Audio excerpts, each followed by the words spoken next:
swim through the layers of cervical mucus that guard the entrance to the uterus. During ovulation, this barrier becomes thinner and changes its acidity, creating a friendlier environment for the sperm. On the other side, after releasing the egg, at about day 14 of the period, the egg arrives at a specific portion of the tube called the ampular isthmic junction. It rests for another 30 hours. Fertilization occurs in this portion of the tube. Once the sperm has entered the uterus, contractions propel the sperm upward into the fallopian tubes. To meet the waiting egg, sperm must travel from the vagina to the fallopian tubes, a tough journey that few sperm survive. This process may be nature's way of allowing only the healthiest sperm to fertilize the egg to provide the best chances of having a healthy baby. The first sperm enter the tubes a few minutes after ejaculation. However, the first sperm are not likely to fertilize the egg. Motile sperm can survive in the female reproductive tract for up to 5 days. The magic happens in the fallopian tubes. The fallopian tube pushes the egg towards the uterus. Cilia push the sperm towards the egg. Also, the surrounding cells of the egg produce a chemical that attracts sperm.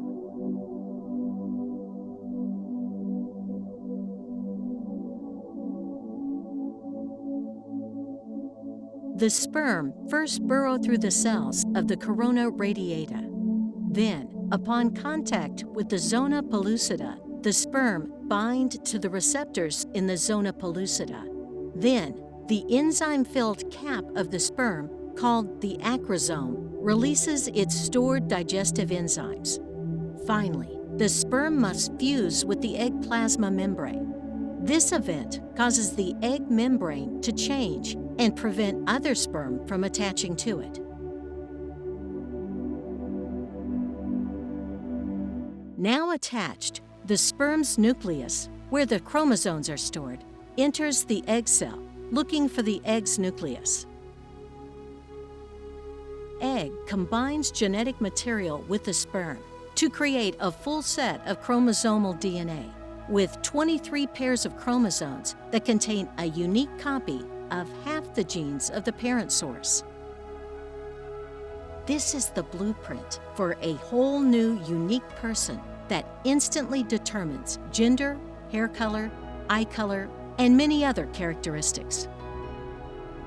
The combined sperm and egg is called a zygote. It is the earliest developmental stage. It divides rapidly in the days following fertilization. The zygote then travels down the fallopian tube to the uterus.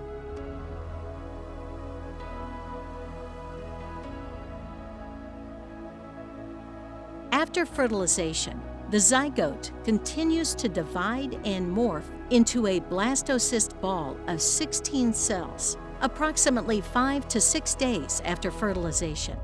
It is smaller than the tip of a ballpoint pen.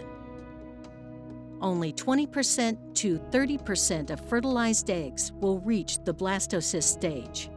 Embryos that survive this stage of development have a high implantation potential once transferred into the uterine cavity. The blastocyst hatches out of its shell and burrow into the uterine wall, endometrium, which serves as the source of oxygen and nutrients. About 4 weeks from the beginning of the last period, near the next period, the blastocyst has begun to produce the pregnancy hormone to tell your ovaries to stop releasing eggs. From then on, the menstrual cycle pauses. The blastocyst is called an embryo now. Home pregnancy test might be able to get a positive result. At week 5, the circulatory system, brain, and spinal cord are beginning to form. And the tiny heart will start to beat. The baby's heart beats about 54 million times before birth. The placenta provides oxygen and nutrients to the growing baby. and removes waste products from the baby's blood via the umbilical cord. The nose, mouth, and ears are starting to shape at week 6. At weeks 7 and 8, the embryo has doubled in size since last week's. Little hands and feet start to grow. At week 9 to 12 of pregnancy, the embryo is called a fetus. The baby is almost fully formed and has completed the most critical portions. The facial features are more recognizable. The fetus's head is rotated and bent towards the chest, and he can occasionally touch his face. The diaphragm muscles start to grow. The reproductive, circulatory, and urinary systems are all at an advanced stage of development. The fetus will urinate in the amniotic sac. It is a sign of the proper functioning of the fetus's body. If the baby is a girl, her ovaries contain millions of eggs. If the fetus is a boy, his testicles will already start producing testosterone, male sex hormone, which is necessary for the development of his reproductive system. She or he is about 5 centimeters in size and 14 grams in weight.